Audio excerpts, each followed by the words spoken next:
روز رونا دھونا پڑا ہوا ہے، ڈالرز کماؤ. لیکن ایسی پلاننگ ہو رہی ہے کہ آئی ایم ایف کے ساتھ اس بات پہ اگریمنٹ ہو رہا ہے کہ ہم ایکسپورٹ پروسیسنگ زونز اب نہیں لگائیں گے، بلکہ پرانی بھی اگلے کچھ پیریڈ کے اوپر ختم کر دیں گے. یہ کیسی منطق ہے؟ جو اسپیشل اکنامک زونز ہیں اس پہ پابندی سمجھ آتی ہے، وہاں پہ زیادہ لوگوں نے بس زمینیں پکڑی اور ریل اسٹیٹ کا کام ہی کرتے گئے، مجھے اس پہ پابندی سمجھ آتی ہے. وہاں سے ڈومیسٹک انڈسٹری کا مارکیٹ کے اندر سمگلنگ سمجھ آتی ہے. ای پی زیز دنیا میں کیسے چلتی ہیں؟ آپ باہر سے مال لاتے ہیں، چیزیں بناتے ہیں اور ری ایکسپورٹ کر دیتے ہیں. 100% آئی، 100% گئی. یہاں پہ پہلے اصول تھا کہ 80% آپ ری ایکسپورٹ کریں گے، 20 لوکل مارکیٹ میں دے سکتے ہیں. چلے آپ یہ شرط لگا دیں کہ 100% ہی ری ایکسپورٹ ہوگا، لیکن وہ نیٹ ڈالرز میں آتا ہے کام، اور اس کا لوکل معیشت سے کوئی تعلق نہیں، نہ ٹیکسز سے نہ سبسڈیز سے. لیکن پرابلم یہ ہے کہ فائنانس منسٹری ڈیل کر رہی ہے، ان کو صرف اپنے ٹارگٹ سے لگاؤ ہے.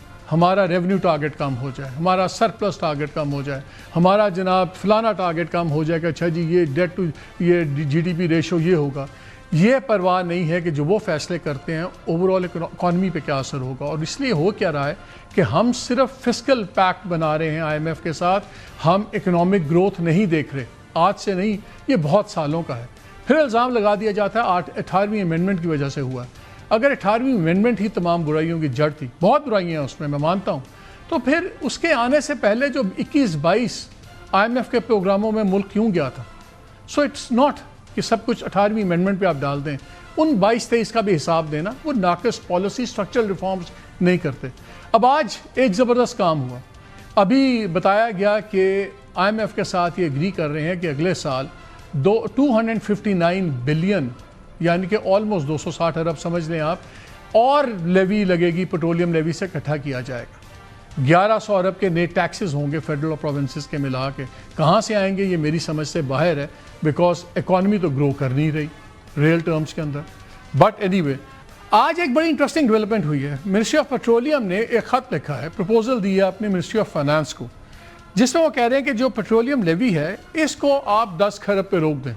یہ کھربوں کی بات ہو رہی ہے، ابھی بھی کھربوں میں ہو رہا ہے. میں آپ کو چھوٹی سی اگزامپل دوں کہ 2022 سے اب تک یہ گورنمنٹ جو ہے یہ 4.3 ٹریلین صرف لیویز میں لے چکی ہوئی آپ سے میرے سے. ذرا اس کو آپ ملٹیپلائی کر لیں 10 سے.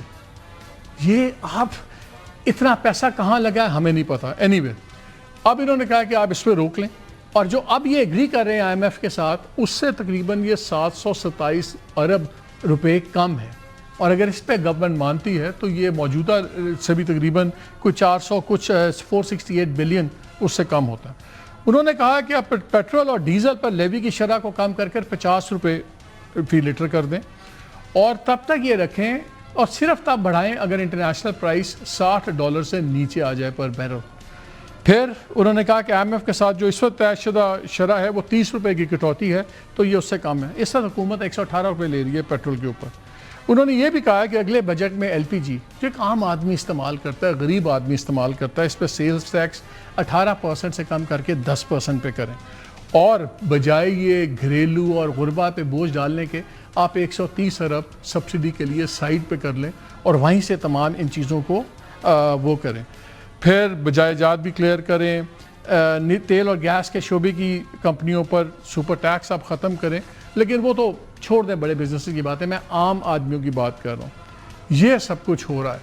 ایٹ دا سیم ٹائم ہمیں بتایا جا رہا ہے کہ تمام برائی کی جڑ 18ویں امینڈمنٹ اور ہے، بیکاز ایک بے تکا جو شعر ہے بہت زیادہ ہو یہ گیا کہ وفاق کنگلا ہو جاتا ہے بجٹ شروع ہوتے ہی، اور صوبوں کے پاس کھربوں روپے کے ایکسٹرا پیسے ہیں. ایسے نہیں اربوں روپے کے جہاز بھی خریدے جاتے، BMW لی جاتی، V8 لی جاتی ہیں. یہ وہ ایکسٹرا کیش ہے جو لوگوں کی جیب سے جاتا ہے. آج ایک بڑا زبردست آرٹیکل لکھا ہے ڈاکٹر مفتاح اسماعیل نے، جو former federal minister of finance بھی ہیں. مجھے اس کا ایک جملہ بڑا سٹرائک کیا. اس نے کہا کہ عام لوگ یہ سمجھتے ہیں کہ یہ جو 18ویں امینڈمنٹ کی جنگ ہے یہ فیڈرل گورنمنٹ اور پروونسز کے درمیان ہے. ان کا نہیں، یہ بات یہ نہیں ہے. یہ اصل میں فیڈرل گورنمنٹ اور پروونشل گورنمنٹس ایک سائڈ پہ ہیں، دوسری سائڈ پہ عوام ہیں، اور یہ دونوں مل کے ٹیکہ لگا رہے ہیں، عام آدمی کو لوٹ رہے ہیں اپنے اپنے خرچے پورے کرنے کے لیے. سو یہ ایک ڈفرنٹ اینگل ہے کہ یہ it's not between federal government and the provinces, بلکہ both on one side and people on the other side. یہ بڑی انٹرسٹنگ بات ہے. اور پھر انہوں نے 2-3 پروپوزلز بھی دیے ہیں کہ کیا کیا جا سکتا ہے 18ویں امینڈمنٹ میں. اور ہم دیکھ رہے ہیں کہ یہ 18ویں امینڈمنٹ کو چینج کرنے کے لیے 28 کی باتیں ہو رہی ہیں, لیکن اس میں کہا جا رہا ہے کہ جو پوائنٹ آف فرکشن ہے وہ خاص طور پہ پیپلز پارٹی کا اور فیڈرل گورنمنٹ کا وہ 18ویں امینڈمنٹ پہ NFC وارڈ کے اوپر ہی ہے.